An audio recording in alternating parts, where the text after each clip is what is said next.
Coming up on Chicago Bears Now, how much blame should Ryan Poles take for the failures of this team this year? Should he be on the hot seat? We're going to analyze that coming up here on today's episode.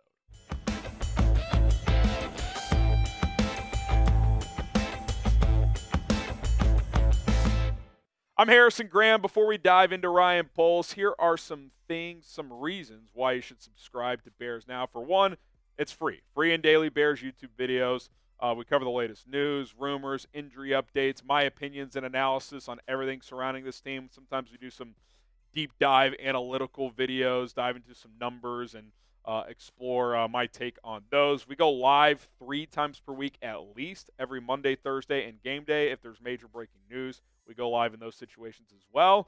And we're currently at 108,611 subs. Our next milestone is 109,000. So if you haven't joined the family here on this channel, hit that subscribe button.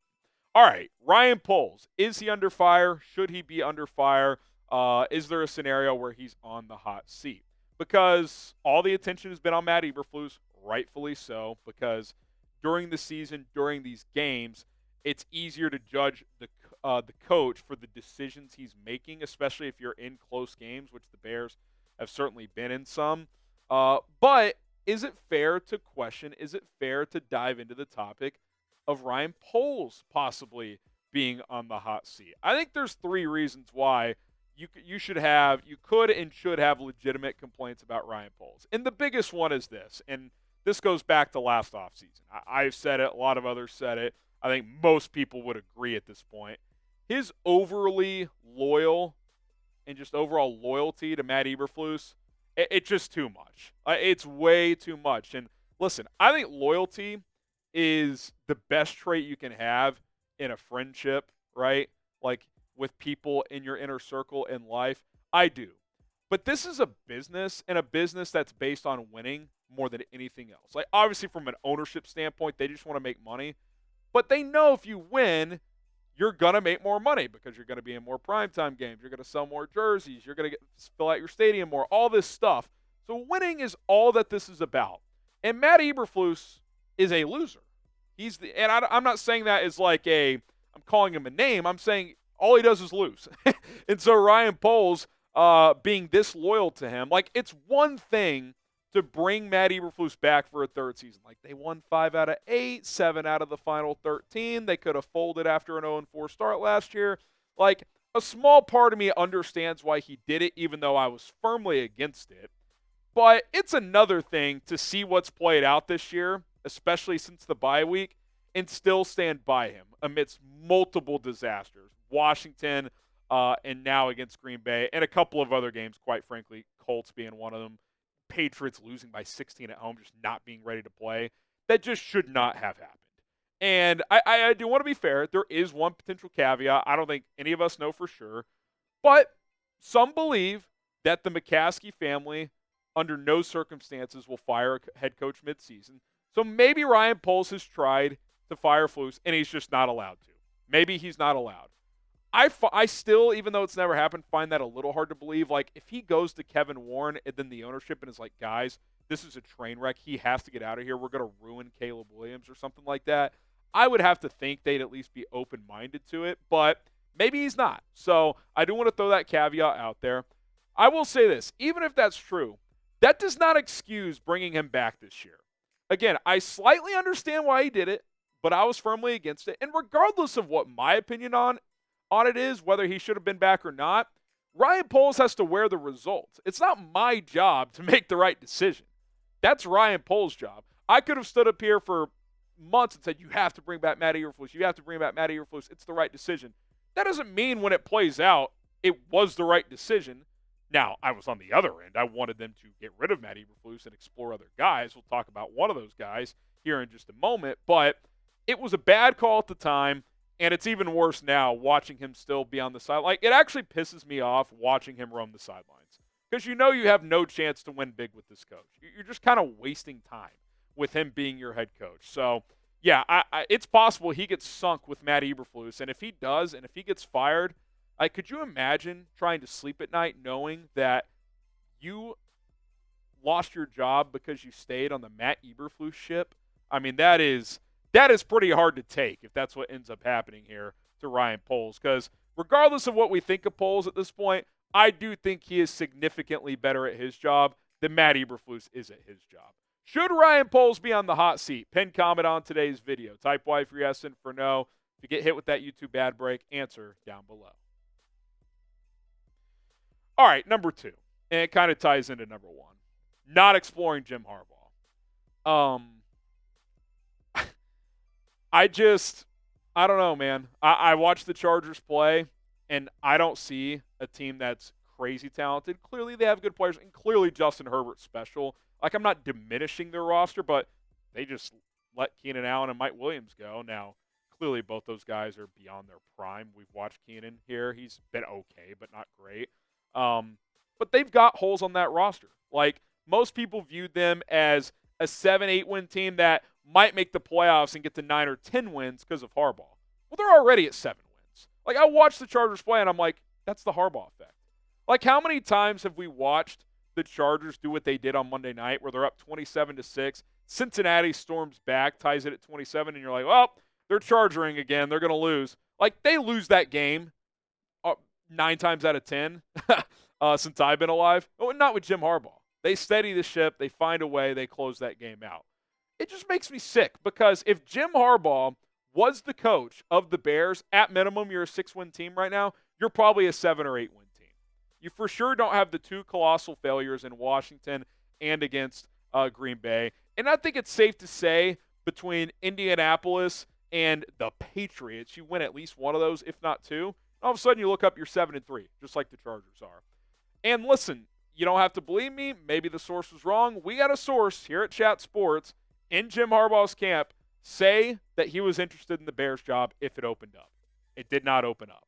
Now, maybe he takes the Chargers job still. I don't know. That's one of 2 caveats. It's very fair to question if the McCaskies and Kevin Warren would even allow the possibility of hiring Jim Harbaugh because they don't hire big alphas like that typically to be their head coach. They don't pay big money for head coaches, although that's going to have to change if they want to be a big winner moving forward. And again, maybe he takes the Chargers job anyway. But late in the regular season, when we were wondering if Flus would be back or not, we were told that Jim Harbaugh would have interest in the Bears job. And they didn't even open it up. They didn't even open it up. And then you've got this report coming out now from Jordan Schultz. Text from an NFC GM. Could it be Ryan Poles? I don't know. The amount of regret some teams have for not hiring Jim Harbaugh when they had the chance, it's very real. And when I look back at last offseason, I think the Chargers were like the only team that like seriously considered him. The Raiders chose to keep Antonio Pierce. The Bears chose to keep Matt Eberflus. It's crazy when you think about it. And look, I'll just say it. I think Harbaugh would have come here if the Bears wanted him bad enough. I do think he would have because the Bears are a more relevant franchise from a national scale standpoint than the Chargers. He's a Midwest guy. I know he's been on the West Coast before with Stanford and the 49ers and everything, but I really do believe he would have taken this job, and the Bears didn't give him that opportunity, which I think it could go down as an all-time mistake. Looking back. Hopefully it doesn't, but it feels like it very, very well could. Now, coming up next, why the Bears should have swung big on Jim Harbaugh, plus one other category that is completely fair game when it comes to criticizing Ryan Poles. But before we get there, I do want to tell you about today's sponsor. That is Prize Picks. The best daily fantasy sports app in North America is Prize Picks, where you can turn $10 into $1,000 with as few as 4 correct picks on a single entry. You just set lineups of 2 or more players as long as it's 2 players on different teams, regardless of sport. You can cross over your sports within your entry. You could have a football player, basketball player, hockey player, esports player, all in the same entry if you wanted to. You just choose more or less on the stat projections available, and if you hit, you make money. For example, here is a 2-player entry for tonight's game. I've got Nico Collins coming back for injury. I think he gives a spark to that Houston offense. CeeDee Lamb, I think he'll find the end zone It's a night game, so the sun shouldn't be an issue over at Jerry World. That's also a Goblin pick, which is a little more bang for your buck, which I like. So 5 to win a little bit more than 15. But if you're a new customer, the deal for you is this. Sign up at prizepicks.com/CLNS, create an account, use code CLNS. That'll get you a $50 bonus when you play for just $5. So you can tail my entry right there, come up with your own $5. Doesn't matter if you win or lose, you're getting an additional $50 into your account. Take advantage of this Prize Picks deal today. Link is in the comments and in the description right now. The question I had then is the same I had now. What was the risk? Like, if you were scared that you couldn't get Jim Harbaugh, like that he would go somewhere else or go back to Michigan or whatever the case may be, what did the Bears have to lose? Matt Eberflus? That's not something to lose. That's something to gain. Maybe they didn't feel it at the time, but reasonable people did, and definitely seeing how it's played out this year. Like, at worst, that's like well, it sucks we didn't get the guy we wanted, and Flus finished kind of strong, but let's be honest, he's not going to win big, so just go get another coach. I mean, you had that other report from Albert Breer that Ben Johnson, many people believed he was interested in the Bears job if it opened last year. Okay, you can't get Harbaugh, go get Ben Johnson. Matt Eberflus? You had to bring back Matt Eberflus. You had to bring this back. This. Hey, what am I missing here? I feel like I'm taking crazy pills. He's atrocious, and I'm not trying to be mean, but it just is what it is. He's not a head coach in the NFL. I would bet, excuse me, I would bet a lot of money that Matt Eberflus will never be a head coach again at the NFL level. The only chance is if he's a DC somewhere and the head coach gets fired and he gets the interim tag because he's done the job before. That would be the only way. And by the way, we got a fifth column on this graphic now. 5-17 in one-score games. That is the worst record in one-score games since he has entered as a head coach in 2022. Oh, got to keep him. Can't get rid of him. Can't fire him mid-season. We're too noble of a franchise to do that. We could bury Shane Waldron 9 games into his coaching tenure with the Bears, but 2.5 years in, nope, can't fire Flus. He'll figure it out. He won't. He just will not. And that's a fair indictment on Ryan Poles, if we're being completely honest. How much of your money, that's just fun hypothetical here, like looking back, like how much would you have donated, not because the Bears need your money or whatever, but just like, hey, like if Bears fans came up with X amount of dollars, say $1 million, how much would you have been willing to chip into the pot to get Harbaugh? I think I would have written a check for $5,000. Like $5,000 for me is a pretty good amount of money, but I would have done it if that could have been my contribution to getting Jim Harbaugh in, because I'm so desperate for this team to have a real coach because they just have not in forever. I mean, Flus makes me miss Nagy, and Nagy by the end was so lost. I mean, it really was unbelievable, and he's significantly better than Flus. It's actually painful to see some of these scenarios play out. All right, legitimate Poles complaint number 3. His failure to build the offensive line. I get it. You can't build everything in a year or even 2 when you rip the roster down to the studs, but it should be better than the investments he's made.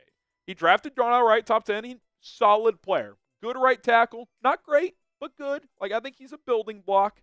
I'm hoping he can still ascend. It's not necessarily his fault that Nate Davis got $30 million and decided he didn't want to play football anymore, but you still got to wear the misses. And he traded for Ryan Bates 2 years after he tried to sign him. And Ryan Bates has played in, 3 games? And he's left 2 of those games with an injury. I know it was only a 5th-round pick, but it's like this guy was never really a starter in Buffalo. He was like a part-time starter. And you bring him in, and he can't even get on the field. It's like Lucas Patrick 2.0. Like the rest of the big OL offensive line investments, or not big, there are no other big ones, are just like Band-Aids. Lucas Patrick, Coleman Shelton. I mean, Braxton Jones, he deserves credit for that. Found him in the 5th round. Like, that's easily the best value one he's found. And that, let's be honest, it's probably a little luck on day 3 in the draft out of Southern Utah. It's just he has not put enough money into this offensive line. Again, I'm not saying this offensive line should be a top 5 unit by now, and I actually thought they played better yesterday, and they've had moments at times, but this is an average at best unit and probably still below average compared to the rest of the NFL. when you reset your quarterback here, you got to protect him. Now, some people are like they shouldn't have drafted Rome Odunze. I won't go that far. He's leading the team in receiving, but maybe trading for Keenan Allen was a mistake. Maybe they should have used that money on another piece. And again, I liked the Keenan trade at the time, but it's not my job to get it right. I'm not the GM. It's my job to give my honest analysis and reaction. I don't think it's the worst trade ever. 4th-round pick. He's been fine. I think he's probably helped Caleb out. But invest in the offensive line more, man. Protect the quarterback. And, by the way, and this might be more on Flus, I don't know, get a real offensive line coach. Chris Morgan, he sucks. All right, so I ask you again. Should Ryan Poles be on the hot seat? Type Y for yes. Type in for no. Let us know in the comment section down below. In conclusion, I don't think he should be on the hot seat. But if you told me right now at the end of the year they're going to fire Poles and Flus, I don't think I'd lose sleep over it. Whereas 4 months ago I'd have been like, really? They got rid of Poles? I don't like that.